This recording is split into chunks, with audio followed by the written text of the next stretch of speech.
ভাবিয়ে ভাত খাই তো ভাত খায় না, সালন সালন করে। দেশটার নাম কি? উখানটা। হ্যাঁ, কাম ফ্রম উগান্ডা, আসে না? কাল্লা কাল্লা কতলা। তো যাই হোক, গায়ের রং নিয়ে আমি আসলে কোনো রেসিজম করতেছি না, কিন্তু ভাত খাই তো ভাত খায় না, মানে এতটা অভাবী একটা দেশ। এদের দেশে ঠিক মতো হাগু করার মতন এদের টয়লেট নাই, রাস্তাঘাট নাই, এমনকি জনজীবন খুবই দারিদ্র সীমার নিচে বসবাস করে। কিন্তু ফন্দে মোহে আসমান দেহে, কুমিল্লার ভাষা আর কি। মানে এমন এক ঘোষণা দিছে, আচ্ছা ইরানের মতন রাষ্ট্র যদি উগান্ডারে একটা গুতা মারে, ঠেলার লোকে কই যাইব গা? আসেন, মানে ওই যে নামটা কি, তার নামটার ভিতরে একটা কিরুমা বাবা আছে, মানে গাই গাই বাবা আছে। নামটা কি? মহুজি কাইনেরু গাবা।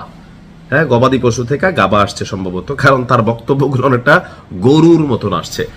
তার বক্তব্য হচ্ছে, মধ্যপ্রাচ্যের চলমান রক্তক্ষয়ী সংঘাতের লেলিহীন শিখা যদি উগান্ডায় আসে তাহলে কি হবে। উগান্ডার সেনাপ্রধান জেনারেল মহুজি কাইনেরু গাবা এক ঘোষণা দিয়া ভাইরাল হওয়ার চেষ্টা, আর কি আমার ধারণা ভাইরাল হওয়ার, অথবা আমেরিকার কাছে পাত্তা রাত্তা পায় না, তো ওই যে একটু টাইম লাইনে আসা বা ট্রাম্পের নজরে পড়া বা ইসরায়েলের নজরে পড়া। সে বলছে যে ইসরায়েল যদি ধ্বংসের মুখে পড়ে ইসরায়েল, তবে সে কি করবে? তার দেশ সরাসরি তেল আবিবের পক্ষে যুদ্ধ অবতীর্ণ হবে। এর লাগে ভাবিয়ে কখন্দ মোহে আসমান দেহে।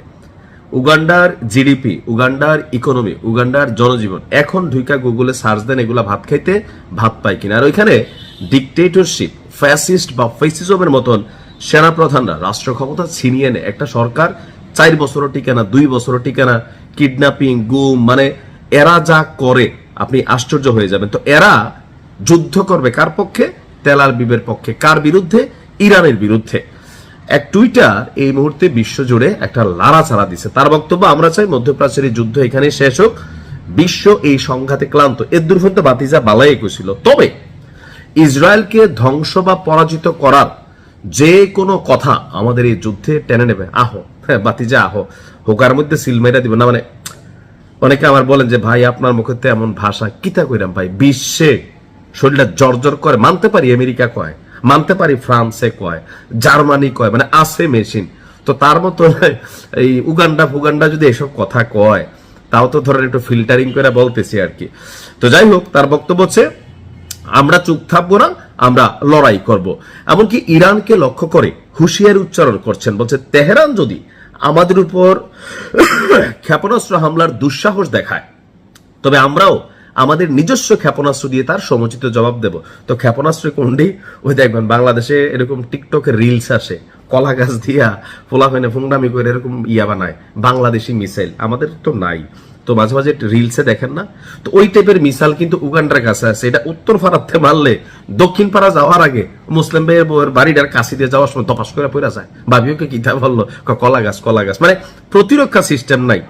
ভাবির বাড়ির উপর দিয়ে যাওয়ার সময় এমনি পড়া যায়। তো উগান্ডার মিসাইল বা ক্ষেপণাস্ত্রের সক্ষমতা আমার ধারণা এর থেকে বেশি না।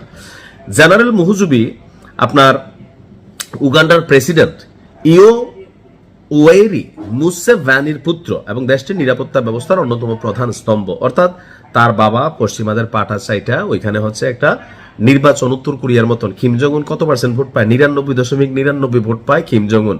তো উগান্ডাতেও অনেকটা এই সিস্টেম। তো এইসব কথা শুনলে গরু হাসে, ছাগল কান্দে, মানুষ কি করে জানি না। আপনি কি করেন কমেন্টে লিখতে পারেন। ভালো থাকুন।